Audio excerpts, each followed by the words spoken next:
नमस्कार, मैं हूं आपके साथ मयंक। देखिए, सोशल मीडिया पर अब एक नई बहस छिड़ गई है कि क्या किम जोंग उन की तरह ईरान को भी अब जल्दी ही परमाणु परीक्षण करना चाहिए। इसको लेकर लोगों की अलग अलग राय है। कुछ लोगों का कहना ऐसा है कि एक डिटरेंट के रूप में अगर आपके पास न्यूक्लियर बम होता है, एटम बम होता है, तो फिर कोई दूसरा देश आप पर हमला करने में हिचकिचाता है। तो कुछ लोगों का ऐसा कहना है कि ईरान को अब फौरन न्यूक्लियर टेस्ट करना चाहिए, जैसे कि किम जोंग उन ने किया। उसके बाद जो है जैसे किम जोंग उन या नॉर्थ कोरिया से लड़ना अमेरिका के लिए एक मुश्किल भरा कदम होगा। अब उसी तरह ईरान को भी न्यूक्लियर टेस्ट करना चाहिए। देखिए, हाल ही में एक नया बयान सामने आया है डोनाल्ड ट्रंप का, अमेरिका के राष्ट्रपति का। उनसे एक प्रेस कॉन्फ्रेंस के दौरान पूछा गया कि क्या ईरान अगर फिर से न्यूक्लियर एनरिचमेंट प्रोग्राम आगे बढ़ाता है तो क्या आप फिर से हमला करेंगे ईरान के ऊपर। इसका जवाब उन्होंने दिया है, बेशक हम हमला करेंगे। देखिए, ये बहुत बड़ा बयान है और ये एक बड़ा संकेत भी है जो आने वाले भविष्य को अभी से बता रहा है। अगर आप मिडिल ईस्ट का इतिहास देखें, आप ईरान, अमेरिका और इजराइल के संबंधों को देखें, तो ऐसा लगता है कि जो सीज़ फायर हुआ है ये बहुत ही टेम्परेरी सीज़ फायर है और एक बड़े युद्ध की, बड़े जंग की आहट ऑलरेडी सुनाई देने लग गई है। बड़े जंग की दस्तक ऑलरेडी आपके दरवाजे पर है। देखिए, इसकी बड़ी वजह हम आपको बताते हैं। अली खामेनी साहब जो है सुप्रीम लीडर, इनका संदेश जो आया पूरी दुनिया ने सुना। उन्होंने इस बात का साफ संकेत दिया कि ईरान किसी के सामने नहीं झुकेगा और उन्होंने ये भी कहा कि अगर अमेरिका की तरफ से हमले होते हैं तो हमने जिस तरह से कतर में अल उदैद एयर बेस को धमाके से तबाह किया, अमेरिका बेस को तबाह किया, ऐसे ही अमेरिका के कई बेस हैं, उनको निशाना बनाया जा सकता है, उन पर करारा हमला हो सकता है। इसके बाद देखिए, डोनाल्ड ट्रंप का ये कहना कि अगर ईरान फिर से अपना परमाणु कार्यक्रम आगे बढ़ाता है या हमें ये लगता है कि वो फिर से न्यूक्लियर एनरिचमेंट कर रहा है तो हम फिर हमला करेंगे। ईरान की तरफ से ये बात साफ कही गई है। देखिए, ईरान की जो न्यूक्लियर प्रोग्राम के चीफ है, एटॉमिक एनर्जी चीफ है, उनकी तरफ से बयान सामने आ चुका है कि जो नुकसान ईरान को हुआ है उसको रिपेयर करने की कोशिश की जा रही है ताकि जल्द से जल्द प्रोग्राम फिर से शुरू किया जाए।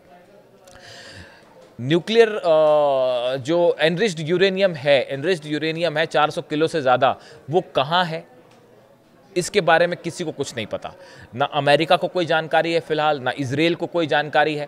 क्या वो न्यूक्लियर एनरिच्ड यूरेनियम जो है वो क्या अभी फोर्दो और इस्फहान या नतांज प्लांट के नीचे ही है या उसे वहाँ से हटाया जा चुका था। इस पे भी लोगों की अलग अलग राय है। कुछ लोगों का कहना है कि उसे हटाना संभव नहीं था और फोर्दो में ही नीचे है और सुरक्षित है। अब देखिए, ये जो भी स्थिति हो, बट एक बात साफ है कि ये जो एनरिच्ड यूरेनियम है ये ईरान के पास अभी तक है और सुरक्षित है। इससे कुछ एक्सपर्ट्स का कहना ऐसा है कि ज़्यादा टाइम नहीं लगेगा ईरान को फिर से अपना एनरिचमेंट प्रोग्राम शुरू करने में।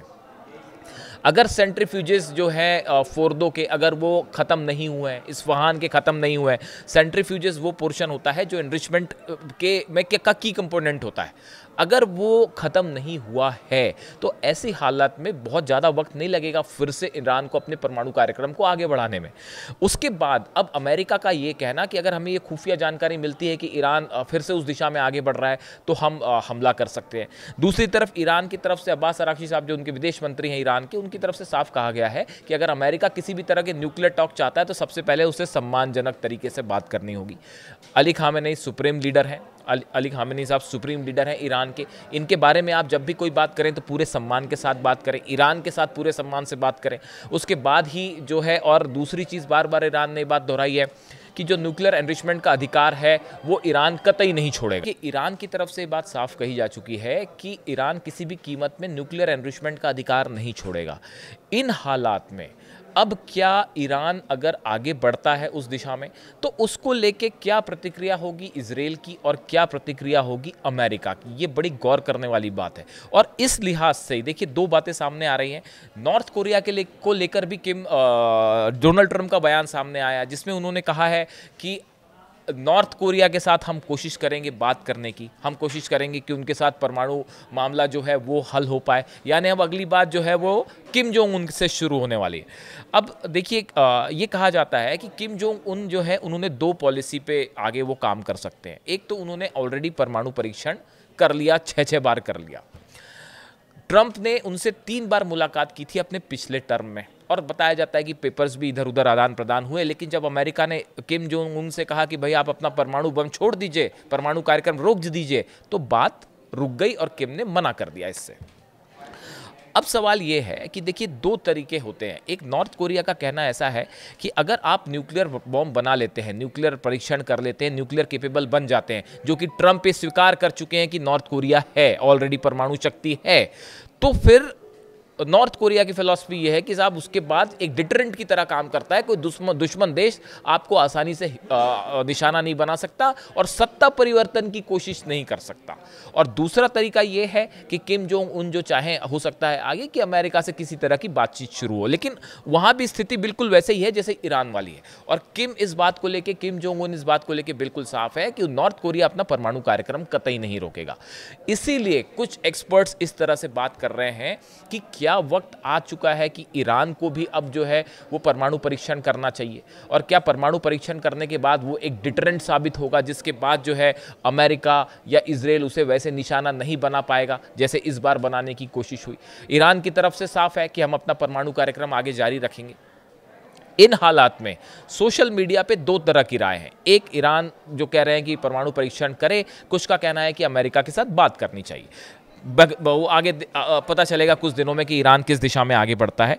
लेकिन फिलहाल एक बात ये भी कही जा रही है, जैसा हमने शुरू की थी इस बात को, कि ये सीज फायर कितने दिन तक टिकेगा, और क्या ये ऑलरेडी, देखिए जिस तरह से ईरान के परमाणु प्लांट्स को ज़्यादा नुकसान नहीं हुआ है, इस तरह के भी खबरें आई। हो सकता है सेंट्रीफ्यूजेस भी सेफ हो सकता है कि उनका यूरेनियम जो प्रोग्राम है वो भी जल्दी शुरू करने की कोशिश करें।